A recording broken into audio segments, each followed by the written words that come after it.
Stay tuned for another retro gaming video with your host Big Friendly here at the Gen X Memories YouTube channel.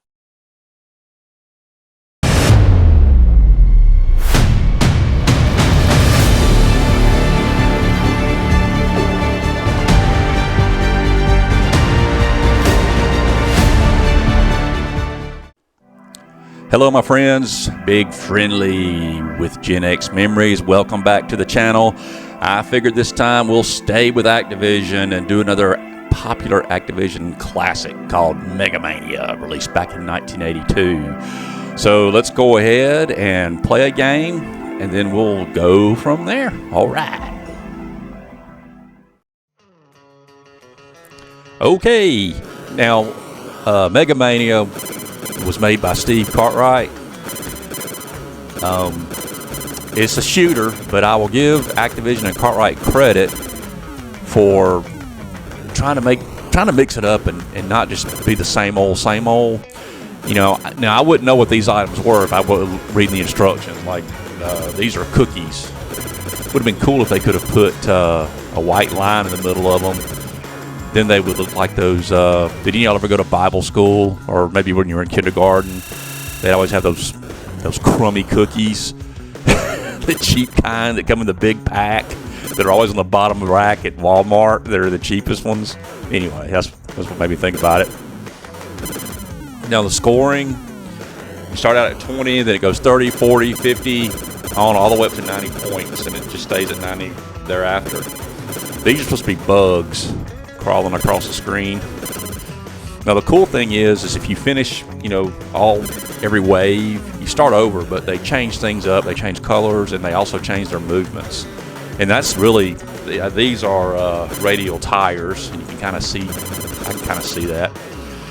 But the key to this game, and I'm not really that great at it, is just learning the patterns so you can kind of dodge them, like I didn't do right there. Dodge the enemies as they dive down on you. Now your energy bar, you get a bonus, whatever's left. You start with 80 energy units at the start of every level, and whatever's left over, you get as a bonus equivalent to whatever the score is of that level. These are diamonds right here. You start off with 3 ships in reserve, and you get a free ship every 10,000 points. Now once you get up, you know, where you're getting 80, 90 points, you can beat 2 screens. You can get a free life. In fact, sometimes it might be worth it to get killed if your energy thing is almost out, because you can get a free man and maybe get close to getting another one. The patch, to get a patch in Megamania, you had to have 45,000, which really isn't not that hard. I was kind of surprised. Usually they'd make you work pretty hard to get the patches, but I can get that relatively easily. Oh, these are bow ties, I believe. The last ones were steam irons. I missed those.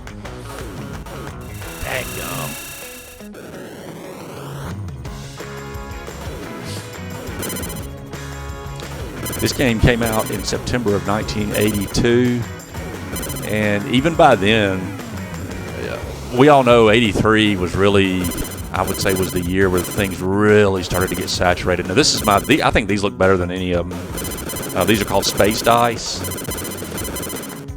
I think they look pretty cool. You can only have one bullet on the screen at a time, so that's something you have to keep in mind, especially when you have things that are diving down on you like those dice were. No, we're back at the beginning, but they're green this time, where I think they were purple the first time, and they also, the movements are different. So they really, Cartwright really tried to mix it up to make it stand out. Yeah, these are the cookies again. The Bible school cookies.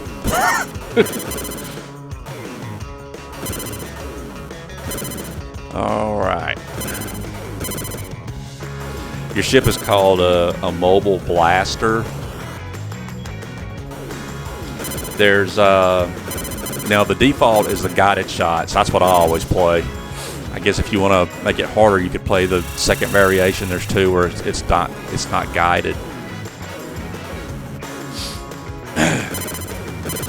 The A/B difficulty switch does have an effect on the. I'm playing on B. The A will make the shots come out a little bit slower from your spaceship.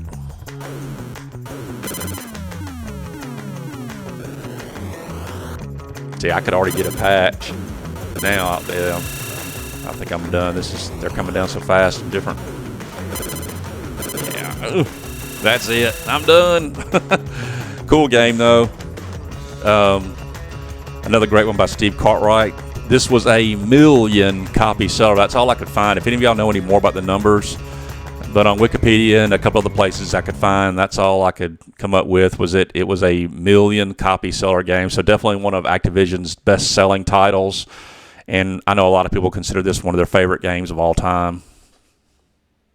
This is Megamania by Activision for the Atari 2600, and this is what critics are saying about it. Winner, most humorous home game, 4 stars, relentless action. Megamania's enemy objects just won't let up. Hamburgers, cookies, bugs, radial tires, diamonds, steam irons, bow ties, and dice. Faster and faster they come again. It's merciless, demanding, hard, rough, tough, and hairy. Again and again from different directions come hamburgers, cookies, bugs, radial tires, diamonds, steam irons, bow ties, and dice. Insistent, persistent, exacting, taxing.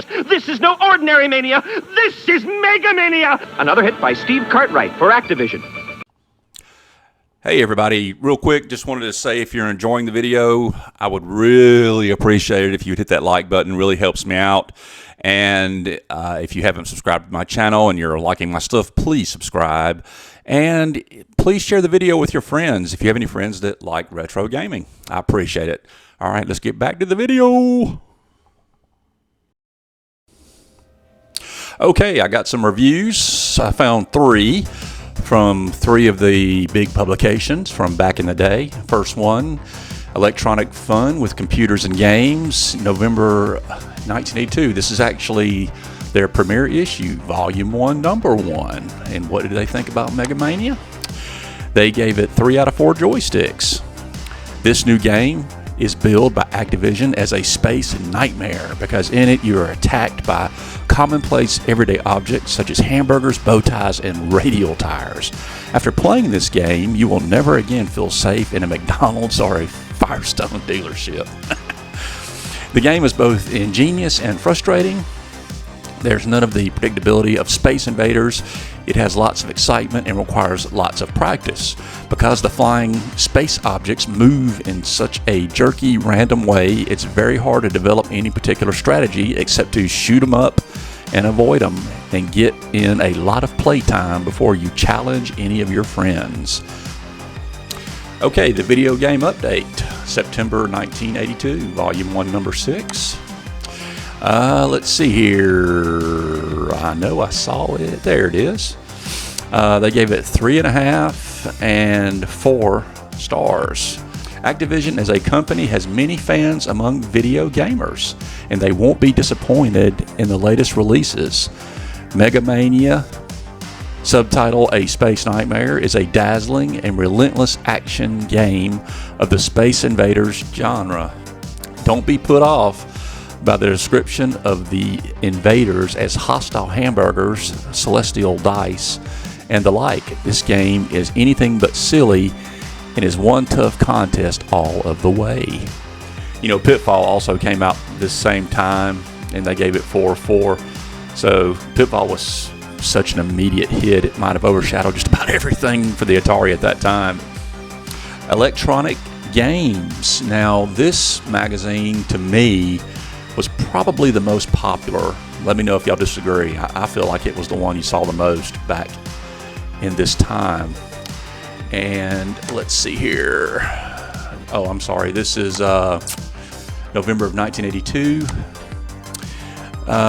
Here's something really different in an invasion game. You're an astronaut in the far future.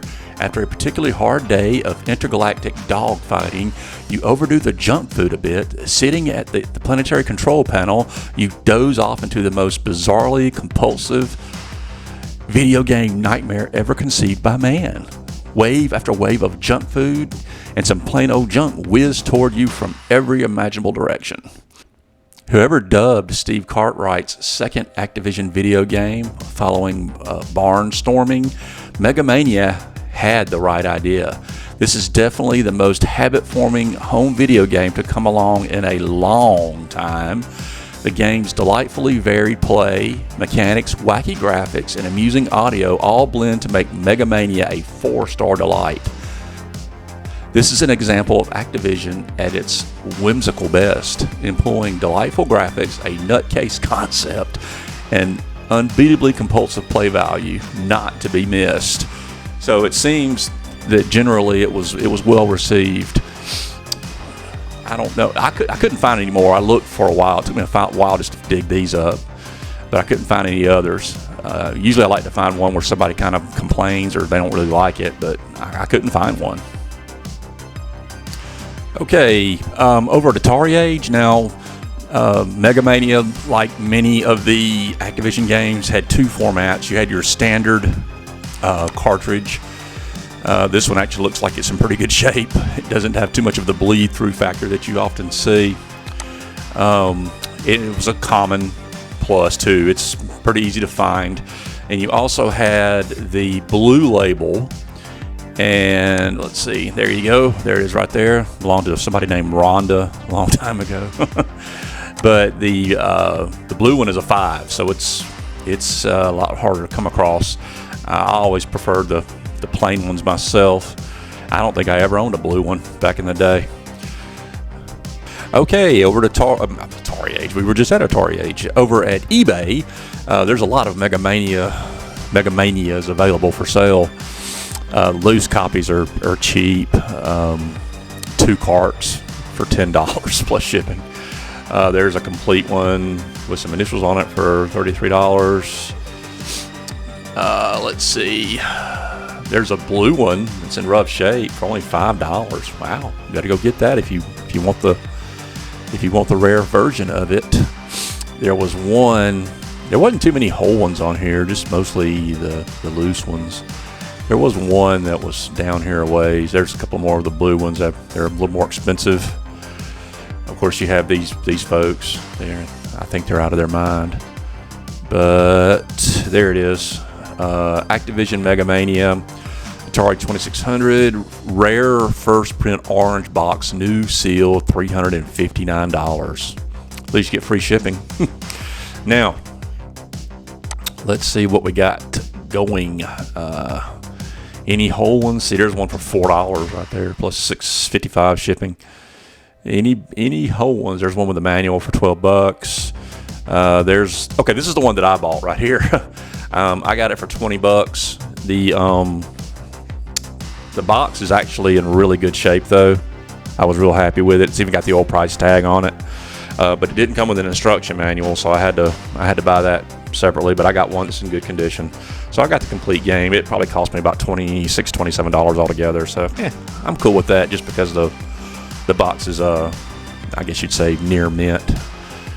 But scrolling down a little further, I don't see. Here's $15 for a whole set right there. That's a good deal.